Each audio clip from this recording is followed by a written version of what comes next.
म्हणजे ते तुम्ही राजकीय लोकांना पकडलेलं आहे, खरं पकडण्याची गरज आहे प्रशासकीय लोकांना. तिथे पकडला त्यांच्यावरती आपोआप कंट्रोल येतो.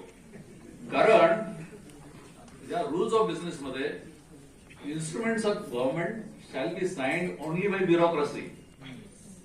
त्यामुळे ते जे आणि एक तुमच्याच प्रकरणामध्ये त्यांनी कोर्टात ऍफिडेव्हिट केलं की मंत्र्यांना काही असं माहीत नसतं आणि सचिवांनीच खरं जबाबदारी आहे, हे वाक्य त्याच्यामध्ये.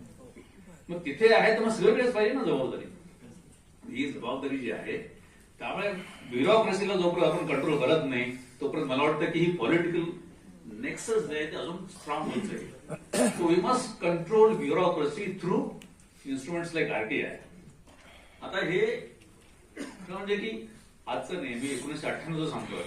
मी प्रत्येक ग्रामपंचायतीमध्ये एक फलक लावला होता, पेंटेड फलक, की त्या वर्षीचे लाभार्थी कोण आहे. लोकांना समजायला लागले की तेच तेच लाभार्थी आहेत. हे समजतं हे तुमचं सेक्शन 4 तुंबास आहे. मी दुसरा काय केलं होतं की दरवर्षी घरपट्टी देताना ग्रामपंचायतीने घरपट्टी डिमांड नोटीस, त्याच्याबरोबर त्या वर्षीचं बजेटचं 2 पेजेसचं बजेट तुमच्या ग्रामपंचायत, त्यामुळे समजतं सगळ्यांना. तो तुमचा काय होता की सेक्शन 4.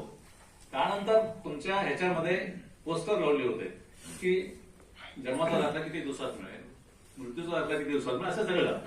तो तुमचा राईट टू सर्व्हिसेस ऍक्ट होता. आणि ह्याच्यासाठी कायदा असण्याची गरज नाहीये. त्याची सचिवांची आणि अधिकाऱ्यांची मूलभूत तशी अपेक्षा आहे कायद्याकडून. पण आपण काय करतो, नवीन नवीन कायदे आणतो आणि मग ब्युरोक्रेसीला त्यांचं ते फावतं की ते काय माहितीच अधिकाऱ्यांना मग अपील होईल, ते होईल, आमचं काय देणं नाही. मला वाटतं यांना सुद्धा कधीतरी रिंगणात घेतलं पाहिजे.